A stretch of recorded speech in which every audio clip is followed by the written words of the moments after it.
Se você tem um familiar, gente, em internação domiciliar, essa casa, ela necessita, né, de algumas adaptações para tornar o dia a dia de vocês mais leve e para que você não tenha problemas como intercorrências, não tenha dificuldades de locomoção do seu familiar, não tenha riscos de, sei lá, mais quedas, mais dificuldades, né? Ou seja, a gente precisa adaptar para minimizar os riscos, entendeu? E as dificuldades, que já basta o que o familiar já tem, né, gente? A gente tem um familiar em internação domiciliar, todos que temos aqui, como eu tenho, muitos de vocês têm, sabemos que não é fácil ter um familiar em internação domiciliar, então a gente precisa se atentar a todas essas adaptações, né, e minimizar esses riscos, tá bom?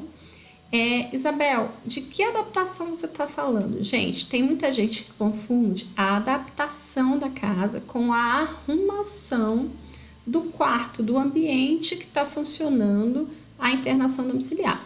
São coisas diferentes. A gente está falando de adaptar para ajustar a locomoção, para facilitar a locomoção, para facilitar um banho, para facilitar e diminuir o risco de quedas. Então, são adaptações. Adaptação do quarto para colocar uma cama hospitalar, a adaptação do quarto, por exemplo, da parte elétrica da casa, para que o quarto, que a parte elétrica suporte todo aquele monte de dispositivos e de aparelho que a internação domiciliar traz, né?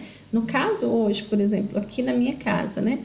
Para vocês que não me conhecem, eu vou repetir, eu sou Isabel Gonçalves, sou especialista em internação domiciliar e cuido da minha sogra, Yara Gonçalves, em internação domiciliar há quase 6 anos.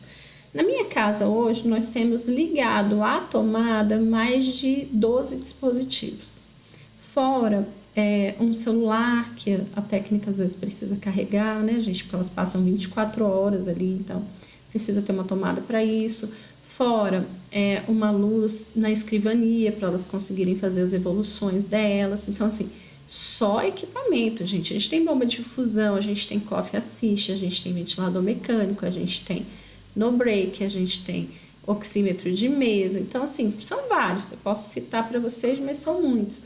Então, a gente precisa adequar isso, né? De modo que não dificulte para que as pessoas consigam ter uma internação domiciliar com mais leveza, tá bom? Então, uma coisa é a arrumação e outra coisa é a adaptação, tá? Adaptação da casa no todo, não só do quarto do seu familiar, mas da sala, da cozinha, de todo o espaço comum que ele também pode frequentar.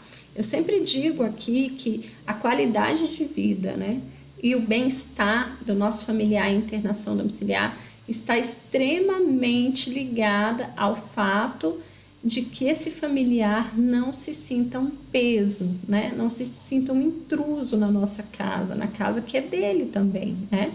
Então, a importância de adaptar. Ah, Isabel, mas é importante fazer isso? Gente. Adaptando, a gente diminui riscos de queda, a gente diminui riscos de incêndio. Vocês sabiam que já teve familiares que chegaram até a mim que tiveram incêndio em casa por conta da quantidade de dispositivos ligados dentro do quarto? Teve curto-circuito e teve incêndio. Então, assim, adaptação é extremamente importante. Eu começo ali com o psicológico, o emocional.